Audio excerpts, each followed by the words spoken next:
Yo, what's up mga kaibigan? Nalina tayo magkwentuhan. Sa Game 6 matchup kahapon ng Boston Celtics at ng Philadelphia 76ers ay maagang namahinga si Jayson Tatum dahil sa calf injury. Isang injury na usually ang umpisa bago tamaan ng Achilles injury dahil konektado nga ito. Kapag mahina o may injury ang calf mo ay mas matinding pressure o mas napapatrabaho nga ang Achilles hanggang sa bumibigay na lang nga ito.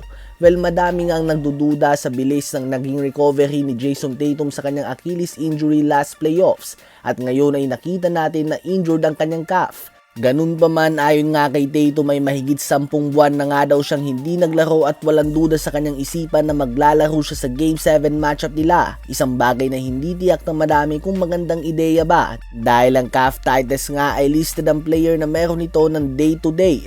Ang grade 1 naman ay 1 hanggang 2 linggo at 3 hanggang 6 na linggo naman ang grade 2 calf injury. Si Tatum ay walang duda na gustong maglaro sa Game 7 dahil syempre Game 7 nga ito.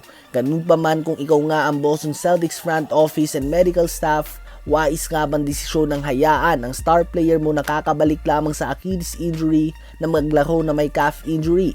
Ano ba sa palagay nyo mga kaibigan? Habang kasado naman nga ang second round matchup ng San Antonio Spurs at ng Minnesota Timberwolves at inaasahan ng madami na ito ang magsisilbing unang totoong hamon ni Wemby sa kanyang playoff career.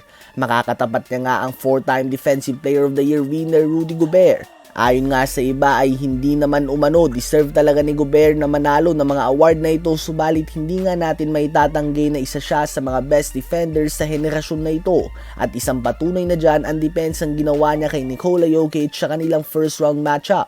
Nagmukhang tao nga si Nikola Jokic at nalimit ito at pinabagsak ni Rudy Gobert ang kanyang field goal percentage. Napadami din ang turnovers ito, kaya naman magiging matinding hamon nga ito para kay Wemby. Bukod kay Rudy Gobert ay andyan din nga sila Jaden McDaniels. Bagamat wala si Anthony Edwards at ibang key players ng Timberwolves, nananatiling matindi ang kanilang depensa. At dito nga posibleng masubukan si Wemby at ng young San Antonio Spurs team. Makikita nga natin kung paano nila malulusutan ang depensa ng Timberwolves. Nag-figure out ang opensa nila Jamal Murray at Nikola Jokic. Nakita nga natin kung paano na shutdown o na-limit ng Timberwolves ang probably best offensive duo sa NBA, Nikola Jokic and Jamal Murray.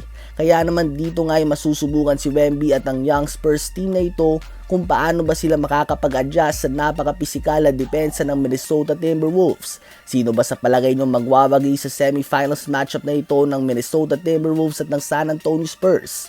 I-comment yan sa baba at aking babasahin yan. Huwag kakalimutan na mag-like, mag-subscribe at i-hit ang notification bell for more updates at kwentuhan. Maraming salamat po sa inyong lahat.